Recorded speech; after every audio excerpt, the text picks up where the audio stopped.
Halo, selamat pagi semuanya. Apa kabarnya?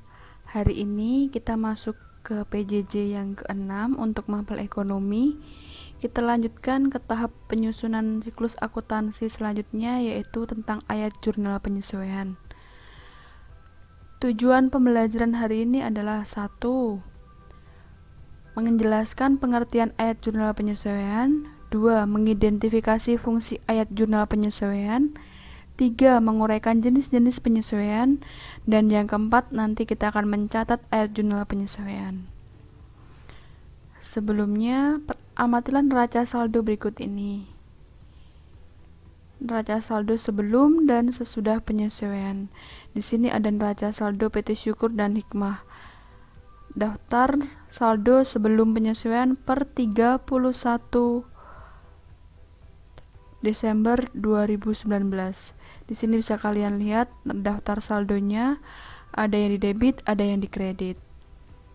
Yang kedua adalah neraca saldo setelah penyesuaian per 31 Desember 2019. Sama-sama periodenya sama, namun bisa kalian lihat bahwa di dalamnya ada beberapa akun yang berbeda.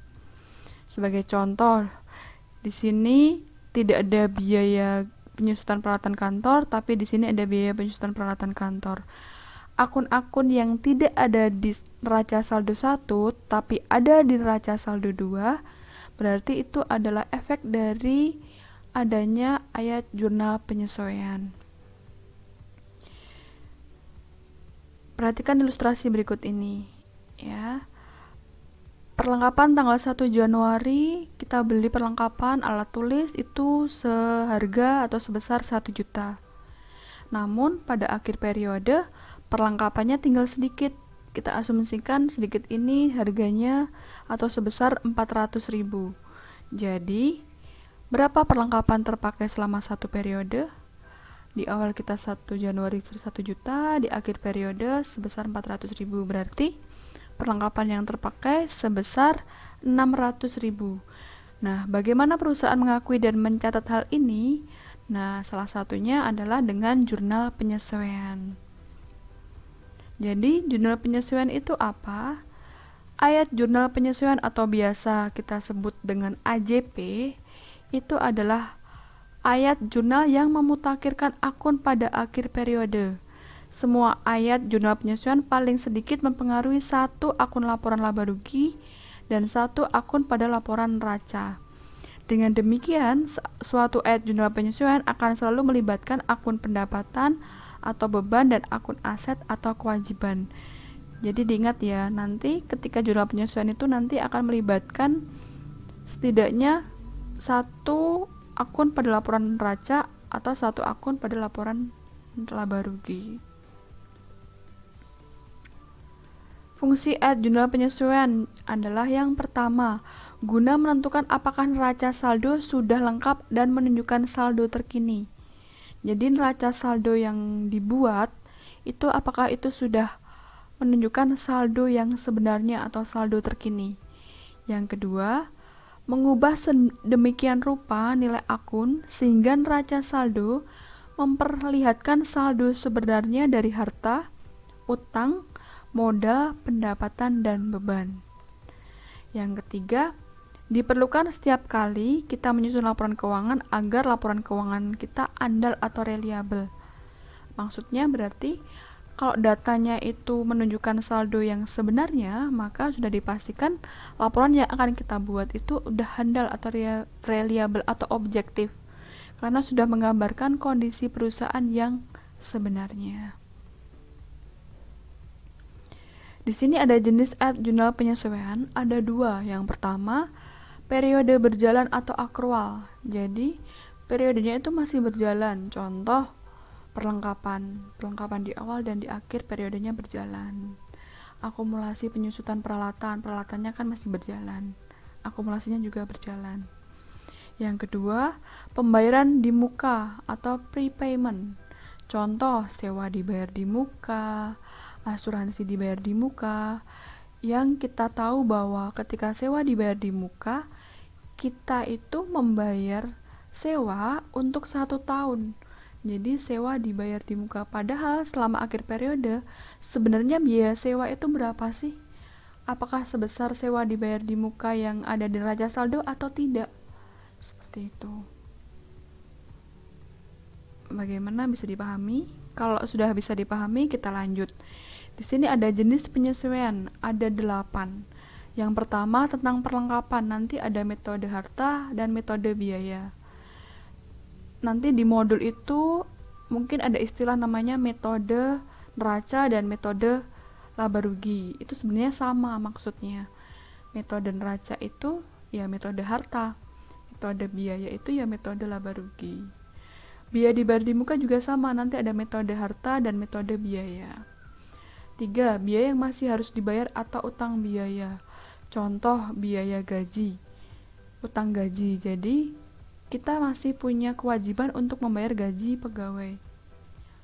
Yang keempat, pendapatan diterima di muka atau utang pendapatan. Nanti ada metode utang dan metode pendapatan. Kalau di buku modulnya nanti ada metode neraca untuk utang dan ada metode laba rugi untuk pendapatan. Pendapatan diterima di muka ini misalnya kita asumsikan kayak DP. Jadi kita sudah terima pendapatan namun kita belum bekerja. Itu adalah pendapatan diterima di muka. Yang kelima, pendapatan yang masih harus diterima atau piutang pendapatan. Jadi kita masih punya pendapatan yang seharusnya masih akan kita terima. Contoh ya piutang bunga dari bank gitu. Yang keenam, penyusutan aktiva tetap. Aktiva tetap yang berwujud itu pasti akan mengalami penyusutan.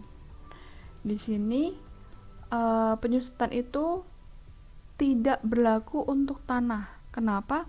Karena asumsi tanah itu setiap tahun bukannya menyusut tapi nilai investasinya semakin tinggi. Beda halnya dengan kendaraan, mesin, bangunan. Semakin lama semakin kita pakai, maka nilai ekonomisnya itu akan semakin turun. Nah, penurunan nilai ekonomis itu biasa kita sebut dengan penyusutan aktiva tetap. Yang ketujuh, piutang tak tertagih. Ada kalanya sebuah perusahaan itu dia memiliki piutang pastinya kan. Nah, mereka akan mencadangkan untuk suatu saat bagi piutang yang tidak bisa ditagih. Misalnya dengan alasan, 1, mungkin yang berhutang itu sudah meninggal, atau yang kedua ada kredit macet ya, dan sebagainya. Yang kedelapan itu ada kerugian uang palsu. Kerugian uang palsu ini biasanya terjadi misalnya di kasir ya. Di kasir itu kita menemukan ada 2 lembar uang palsu, atau ketika kita terjadi transaksi tukar menukar atau penjualan atau pembelian, makanya ada uang palsu. Maka di sini uang palsu itu dicatat sebagai apa? Nah, itu nanti perlakuannya adalah ada namanya kerugian uang palsu. Kita akan bahas satu-satu ya.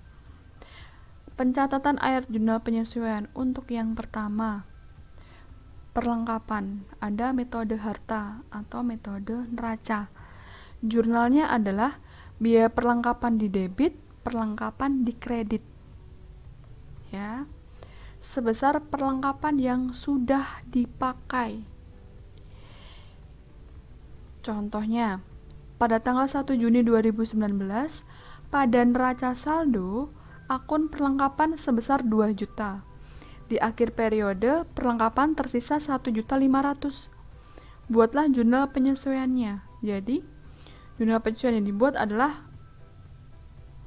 akunnya biaya perlengkapan di debit, perlengkapan di kredit. Jumlahnya yang sudah dipakai. Berarti kalau yang sudah dipakai, perlengkapan yang terpakainya adalah 2 juta. Dikurangin sisanya di 1,5 juta, berarti yang terpakai adalah 500.000. Maka saldonya ini adalah 500.000. Dan satu lagi, jurnal penyesuaian itu selalu dibuat pada akhir periode, biasanya tanggal 31 Desember 2019 kalau dalam kasus ini ya. Jadi ini harusnya ada tanggalnya 31 Desember 2019.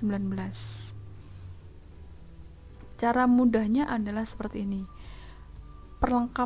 Metode perlengkapan metode harta, ya. Perlengkapan itu kan rumahnya di debit. Kalau jurnal penyesuaian, berarti dia harus dibalik menjadi posisi kredit. Debitnya kita cari pasangannya, yaitu biaya perlengkapan. Perlengkapan itu selalu berpasangan dengan biaya perlengkapan untuk AJP-nya. Dia tidak memiliki pasangan yang lain. Ya. Kita buat contoh lagi. Di sini ada metode biaya. Kalau metode biaya dibalik. Perlengkapan di debit, biaya perlengkapan di kredit. Kenapa? Karena ingat, biaya perlengkapan itu rumahnya di mana? Metode biaya, di sini biaya. Biaya perlengkapan itu kan rumahnya di debit. Maka ketika AJP dia harus dibalik jadi kredit. Pasangannya yang akan didebit yaitu perlengkapan. Namun jumlah uangnya yaitu sebesar perlengkapan yang belum dipakai. Contohnya masih sama soalnya. Tanggal 1 Juni 2019, neraca saldo akun beban perlengkapannya sebesar 2 juta. Di akhir periode, perlengkapan tersisa 1.500.000. Buatlah jurnal penyesuaiannya. Ya. Jadi, jurnalnya adalah perlengkapan di debit, biaya perlengkapan atau beban perlengkapan di kredit sebesar 1.500.000, yaitu yang belum terpakai atau yang tersisa. Ya. Bu, bagaimana cara menentukan itu pakai metode harta atau itu pakai metode biaya? Kalian lihat di neraca saldonya itu yang diketahui apa. Contoh di sini, di neraca saldo akun beban perlengkapan. Berarti yang diketahui di neraca saldo itu adalah beban atau biaya perlengkapan. Maka kita harus menggunakan metode biaya. Beda halnya dengan yang sebelumnya. Nah, di sini di neraca saldo ada akun perlengkapan. Perlengkapan kita tahu termasuk kelompok harta. Jadi, perlengkapan ini harus menggunakan metode harta. Ya. Seperti itu. Bisa dipahami? Kalau tidak bisa dipahami, nanti bisa kalian tanyakan ke ibu atau nanti kalian baca di modul. Selanjutnya adalah biaya dibayar di muka. Biaya dibayar di muka ini adalah kalian membayar biaya untuk 1 tahun atau untuk berapa kali penayangan untuk iklan. Biasanya terjadi untuk sewa, iklan, asuransi. Yang pertama dicatat sebagai harta, jurnalnya seperti ini. Biaya titik-titik di debit, titik dibayar di muka di kredit. Misal kita asumsikan sebagai sewa, berarti biaya sewa di debit, sewa dibayar di muka di kredit. Sewa dibayar di muka kita tahu adalah termasuk kelompok harta, maka kita ingat bahwa sewa dibayar di muka itu rumahnya di debit. Maka kalau AJP dia harus jadi kredit. Jumlah uangnya adalah sebesar yang telah menjadi beban atau yang sudah dipakai. Dicatat sebagai biaya. Tinggal dibalik, sewa dibayar di muka di debit, biaya sewa di kredit. Ingat, biaya sewa itu rumahnya juga di debit. Maka ketika metode biaya juga harus jadi kredit. Uangnya adalah sebesar yang belum menjadi biaya atau belum dipakai. Untuk tips untuk memudahkan kalian memahami AJP adalah selalu ingat akun itu rumahnya di mana. Nah, kalau AJP tinggal dibalik. Dan kedua adalah kalian harus tahu akun ini pasangannya akun apa, ya. Kalau biaya sewa pasangannya pasti sewa dibayar di muka. Kalau perlengkapan tadi berarti pasangannya sama biaya perlengkapan. Contoh, pada tanggal 1 Agustus 2019 perusahaan membayar premi asuransi untuk 1 tahun sebesar 5.400.000. Ya, berarti asuransi dibayar di muka ya. Buatlah ayat jurnal penyesuaian jika A dicatat sebagai harta, B dicatat sebagai biaya. Perhatikan perhitungan biaya sebagai berikut. Nah, kita bagi dua.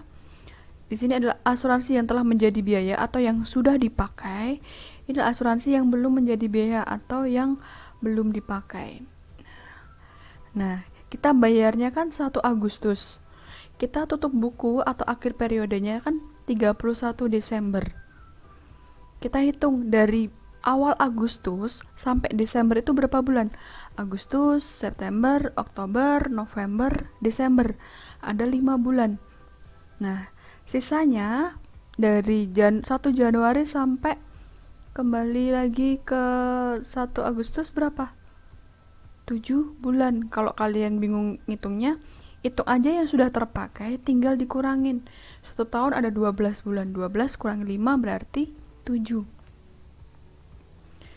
Lalu ngitungnya seperti apa? Perhitungannya seperti ini. Dicatat sebagai harta. Asuransi yang telah menjadi biaya dan sudah dijalani kan tadi dari Agustus sampai 31 Desember sebesar 5 bulan.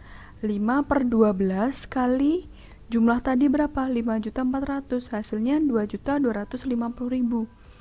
Jurnalnya adalah, kita ingat, 2019 Desember 31. Selalu seperti ini, tanggal 31. Ya. Karena ini AJP, akhir periode. Biaya asuransi di debit, asuransi dibayar di muka, di kredit. Nah, keterangan di sini, kalau di jurnal umum, kalian tulis keterangannya kan, mencatat pembelian perlengkapan. Atau di sini mencatat pembayaran asuransi dibayar di muka, seperti itu. Tapi kalau AJP, untuk memudahkan kalian, keterangannya ini adalah cara perhitungannya. Untuk apa? Agar kalian nanti mudah untuk mengeceknya. Kalau suatu nanti pas di akhir periode jumlahnya tidak imbang atau nanti tidak sama, tidak balance, kalian bisa tahu mungkin ada kesalahan di perhitungannya. Seperti itu. Maka perhitungannya ini harus ditulis sebagai pengganti dari keterangan. Ya. Selanjutnya di sini ada biaya, dicatat sebagai biaya. Asuransi yang belum menjadi biaya atau yang belum dijalani atau dipakai. Ya, dari 31 Desember sampai 1 Agustus 2020 ada 7 bulan. Tinggal 7/12 kali 5.400.000, 3.150.000. Jurnalnya kita ingat. Metode biaya, ada biaya asuransi. Biaya asuransi rumahnya di debit, maka harus dibalik menjadi kredit. Cari pasangannya. Pasangannya adalah asuransi dibayar di muka. Uangnya adalah 7/12 kali 5.400.000, 3.150.000. Debitnya 3.150.000, kreditnya 3.150.000. Bisa kalian tulis dalam rupiah, bisa langsung kalian tulis di sini Rp sekian. Refnya ini sengaja Ibu kosongi biar tidak mengganggu konsentrasi atau fokusnya. Nanti refnya seperti biasa kayak jurnal umum. Ya, nanti Ibu berikan kode akunnya. Yang ketiga, biaya yang masih harus dibayar atau utang. Ya, di sini jurnalnya akan selalu seperti ini, tidak akan ada jurnal lain. Ya, biaya titik-titik, utang titik-titik. Sebagai contoh gampangnya adalah gaji. Kita punya utang gaji, jadi harusnya bulan ini kalian harus bayar gaji karyawan kalian, tapi karena perusahaan lagi kesulitan keuangan misalnya, maka kalian buat kesepakatan dengan karyawan kalian bahwa gaji bulan ini akan dibayar bulan depan. Nah, itu berarti perusahaan itu memiliki utang gaji atau biaya yang masih harus dibayar. Nah, di sini ada biaya gaji di debit, utang gaji di kredit, sebesar biaya yang telah terjadi dan belum dibayar. Biayanya sudah dipakai, tapi belum dibayar. Karyawannya sudah bekerja, tapi dia belum dibayar. Contoh, ini ada 2 contoh ya. Ibu contohkan yang pertama itu adalah untuk pembayaran gaji yang per minggu. Kita tahu kan kadang kita gajian untuk karyawan itu ada yang per minggu. Misalnya digaji setiap hari Sabtu gitu. Nah, di sini ada contohnya. Suatu perusahaan melakukan pembayaran gaji karyawan setiap minggu 4.500.000. Pembayaran gaji dilakukan tiap hari Sabtu. Pada periode akuntansi 2019, ternyata tanggal 31 Desember itu jatuh pada hari Kamis. Nah, lalu bagaimana cara pembuatan AJP-nya? Nah, itu yang kedua. Kasus yang kedua, pada tanggal 31 Desember gaji karyawan yang masih harus dibayar sebesar 3.700.000. Nah, kalau B gampang, tinggal nanti dimasukkan angkanya. Tapi yang A seperti apa perlakuannya? Nah, di sini ada Ibu buatkan grafiknya. Ya, biar memudahkan kalian. Oke, di sini perhatikan perhitungan gaji. Gaji yang belum diterima itu kan kita kerja dari Senin, Selasa, Rabu, Kamis. Ternyata pas tutup buku itu pas hari Kamis. Ya, berarti hanya diakui selama 4 hari. Ya. Sedangkan hari Jumat dan Sabtu itu kan sudah masuk tahun baru atau tahun mendatang 1 Januari 2020. Ini tidak dihitungkan. Kenapa? Karena ini nanti akan menjadi beban pada periode akuntansi selanjutnya. Ya, makanya kita buat dulu periode akuntansi untuk yang ini seharusnya 2019 ya. Jadi gaji yang belum dibayar atau utang gaji selama 4 hari sebesar 4/6 kali 4.500.000 sebesar 3 juta ya. Kita ingat Jumat Sabtu tidak dihitung karena ini masuk ke periode berikutnya, tahun buku berikutnya. Jurnalnya seperti ini. Biaya gaji karyawan, utang gaji karyawan, uangnya adalah 4/6 kali 4.500.000 ya, sebesar 3 juta. Yang B tadi gampang, biaya gaji karyawan, utang gaji karyawan, membayar utang gaji sebesar berapa kalau yang B tadi? Kita ingat yang B tadi uangnya adalah 3.700.000 ya kan. Nah, makanya yang B langsung aja ditulis. Lebih enak kalau langsung diketahui yang belum dibayar gajinya berapa, 3.700.000. Begitu. Selanjutnya ada pendapatan diterima di muka. Ada dicatat sebagai utang atau kewajiban dan dicatat sebagai pendapatan. Utang ini berarti nanti kalau di modul itu adalah metode neraca karena utang termasuk bagian neraca. Pendapatan berarti metode laba rugi karena pendapatan adalah salah satu komponen laporan laba rugi. AJP-nya di debit titik-titik diterima di muka, di kreditnya adalah titik-titik pendapatan titik-titik. Kita asumsikan seperti sewa ya.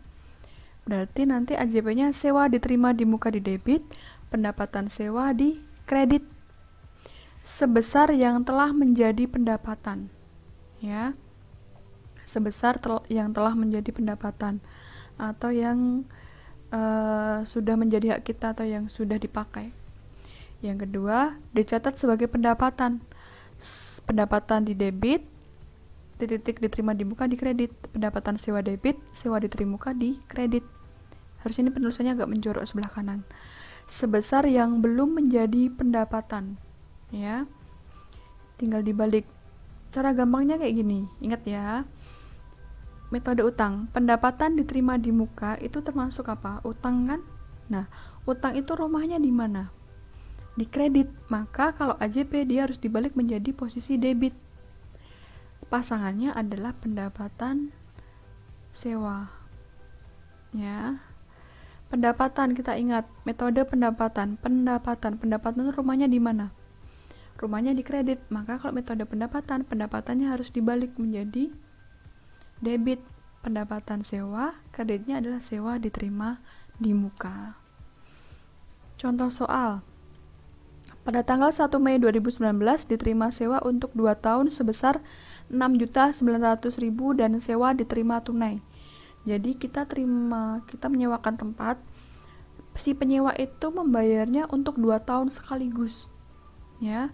Dicatat sebagai utang dan dicatat sebagai pendapatan. Perhitungannya sebagai berikut. Nah, ini Ibu buatkan grafik lagi. Tanggal 1 Mei itu kan kita menerima DP ibaratnya ya. Tutup bukunya adalah 12 Desember. 31 Desember 2019. Jangka antara Mei ke Desember itu berapa bulan? Mei, Juni, Juli, Agustus, September, Oktober, November, Desember. Ada 8 bulan. Nah, sisanya sampai tanggal 1 bulan 5 harusnya 2021 untuk 2 tahun. Cara gampangnya gini saja. Nah, berarti setahun kan 12 bulan. Kalau 2 tahun 24 bulan. Sudah terpakai 8 bulan. Maka yang belum terpakai atau yang belum menjadi pendapatan adalah 16 bulan. Ini harusnya tahun 2021 ya, karena 2 tahun. Dicatat sebagai utang sewa yang telah menjadi pendapatan. Kita ingat 1 Mei sampai 31 Desember 8 bulan. Berarti 8/24. Kenapa 24? Karena untuk 2 tahun. Kali 6.900. Hasilnya 2.300. Jurnalnya sewa diterima di muka di debit, pendapatan sewa di kredit sebesar 2.300 ya. Tanggalnya 31 Desember 2019. Sekarang yang dicatat sebagai pendapatan, sewa yang belum menjadi pendapatan atau yang belum dijalani. Ya, dari 31 Desember 2019 sampai 1 Mei 2021. Karena untuk 2 tahun kan ada 16 bulan. Berarti 16/24 kali 6.900. Hasilnya 4.600. Pendapatan sewa di debit, sewa diterima di muka di kredit sebesar 4.600. Bagaimana? Bisa dipahami? Kalau bisa kita lanjut lagi untuk yang AJP kelima, pendapatan yang masih harus diterima. AJP ada piutang titik-titik, ada pendapatan titik-titik ya. Sebesar pendapatan yang telah terjadi. Contoh, pada tanggal 1 November 2019, perusahaan membeli obligasi dengan harga beli 9 juta, bunga obligasi 20% dan dibayar tiap tanggal 1 November dan Mei. Ya, kita tahu obligasi adalah bukti utang, termasuk investasi jangka panjang. Ya. Yang B, pada tanggal 31 Desember 2019 masih akan diterima bunga dari langganan sebesar 250.000. Anggap aja ini bunga apa ya? Bunga bank atau bunga pinjaman gitu ya. Nah, perhitungannya sebagai berikut. Ibu sudah buatkan grafiknya. Ingat ya tadi bahwa bunga obligasinya diterima setiap bulan November dan Mei ya. Sekarang lihat November ke Desember, tanggal 1 November sampai 31 Desember itu berapa bulan? November, Desember 2 bulan ya. Pendapatan bunga yang telah terjadi itu 2 bulan. Sedangkan pendapatan bunga yang akan diterima periode berikutnya itu ada 4 bulan. Nah, yang dipakai untuk AJP yang mana? Yang pendapatan bunga yang telah terjadi atau yang sudah menjadi hak kita. Jadi pendapatan bunga pada periode 2019 telah terjadi dan uangnya tuh belum diterima tapi sudah menjadi hak kita. Itu adalah 2/12 kali 20% bunga obligasi tadi kali 9 juta, hasilnya 300.000. AJP-nya adalah piutang bunga di debit, pendapatan bunga di kredit sebesar 300.000. Piutang bunga ini atau biasa kalian tulis juga boleh pendapatan bunga yang masih akan diterima. Itu juga bisa, tapi lebih singkatnya ya piutang bunga. Bunga yang masih akan kita terima. Ya. Tanggal 31 Desember yang B ini simpel sekali karena tadi sudah diketahui bahwa piutang bunganya itu sudah diketahui 250, tinggal langsung dibuat aja jurnalnya. Piutang bunga di debit, pendapatan bunga di kredit sebesar 250.000. Selanjutnya ada penyusutan aktiva tetap. Ayat jurnal penyesuaiannya sebagai berikut. Beban atau biaya penyusutan titik-titik, akumulasi penyusutan titik-titik ya, sebesar penyusutan per tahun. Contoh, pada neraca saldo terdapat akun peralatan sebesar 10 juta di debit ya, dan akumulasi penyusutan peralatan di kredit sebesar 1.500.000. Nah, penyusutan per tahunnya 5% dari harga perolehan. Nah, harga perolehan ini adalah harga di mana barang itu siap dipakai. Kalau nanti ketika terjadi pembelian, harga perolehannya itu berarti sampai termasuk dari misalnya mesin ya, sampai dari biaya rakit, sampai biaya misalnya mau butuh pelatihan untuk karyawannya biar bisa mengoperasikan mesin itu. Pokoknya biaya perolehan atau harga perolehan itu adalah sepaket sampai benar-benar Aktiva itu siap untuk dipakai. Jumlah penyesuaiannya seperti apa? Nah, ini kita hitung dulu sebelumnya pencatutan per tahunnya. 5% kali 10 juta. Ingat ya, bukan dikalikan 1.500.000. Tapi selalu ingat dari harga perolehan. Jadi dari nilai Aktivanya itu, nilai asetnya itu, nilai peralatannya ya. Berarti di sini 5% kali 10 juta. Hasilnya 500.000. Ayat jurnal penyesuaiannya adalah 31 Desember, beban penyusutan peralatan, akumulasi penyusutan peralatan. Keterangannya 5% kali 10 juta. 50.000. Salah ya ini, seharusnya ini nolnya kurang 1, 500.000. Ya. Debitnya 500.000, kreditnya 500.000. Salah tulis, nolnya kurang 1. Yang ketujuh, piutang tak tertagih. Ayat jurnal penyesuaiannya sebagai berikut. Piutang tak tertagih ini Ibu jelaskan sedikit, adalah piutang persentase piutang yang dimiliki oleh suatu perusahaan, tapi dia mencadangkannya atau berasumsi bahwa piutang itu tidak akan bisa tertagih lagi. Ada beberapa kriteria misalnya. Yang pertama, mungkin yang utang itu sudah meninggal. Yang kedua, ada kredit macet, sudah bertahun-tahun tidak dibayar piutangnya, maka bisa kita alokasikan sebagai piutang yang tak tertagih. Ya, jurnalnya selalu seperti ini, tidak ada jurnal lain. Biaya kerugian piutang, cadangan kerugian piutang. Nah, contohnya, diketahui awal periode saldo piutang dagang 20 juta. Perusahaan menetapkan kerugian piutang untuk piutang tak tertagih sebesar 1% dari total piutang. Buatlah jurnal penyesuaiannya. Nah, piutang di neraca saldo itu sebesar 20 juta. Kita asumsikan cadangan kerugian piutangnya itu 1%. Yang menentukan 1% siapa? Itu adalah pihak atau kebijakan dari perusahaan. 1% kali 20 juta yaitu 200.000. Ayat jurnal penyesuaiannya adalah biaya kerugian piutang, kreditnya cadangan kerugian piutang. Keterangannya 1% kali 20 juta, 200.000. Jadi debit dan kredit masing-masing 200.000. Bagaimana? Dipahami kan? Yang terakhir ini adalah kerugian uang palsu. Ayat jurnal penyesuaiannya adalah seperti ini. Debitnya biaya kerugian uang palsu, kreditnya adalah kas. Sebesar jumlah uang palsu yang terjadi setiap tahun, karena kan akhir periode 31 Desember. Jadi kita kumpulkan dari 1 Januari sampai 31 Desember ada berapa uang palsu, ya. Beda halnya dengan uang rusak loh ya. Kalau uang rusak itu kan bisa ditukar ke bank. Tapi kalau uang palsu itu tidak bisa ditukar oleh bank. Ditukar ke bank itu nggak bisa. Maka harus dibuat penyesuaiannya biar perusahaan juga bisa tidak menanggung kerugian. Ya, ada perlakuannya. Contoh, ditemukan selama setahun terdapat uang palsu sebesar 100.000. Nah, jurnalnya seperti apa? Tanggalnya 31 Desember 2019. Keterangannya, biaya kerugian uang palsu di debit, kasnya di kredit. Mencatat kerugian uang palsu masing-masing 100.000. Nah, bagaimana? Bisa dipahami? Kalau sudah, nanti kalian bisa baca-baca lagi di modul.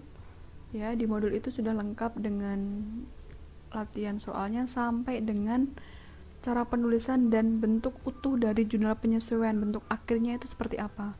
Kalau yang sebelum-sebelumnya ini kan Ibu hanya menuliskan, menjelaskan per bagian-bagian, cara membuatnya, langkah-langkahnya saja.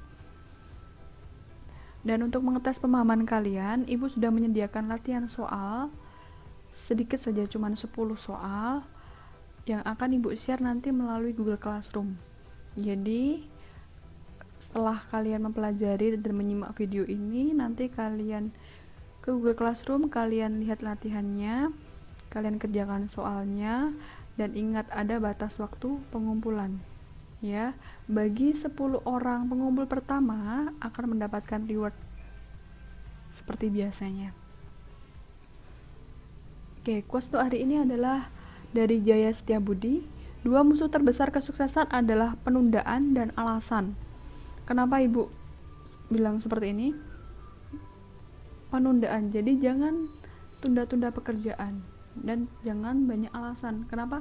Karena orang sukses itu tidak butuh alasan. Ya.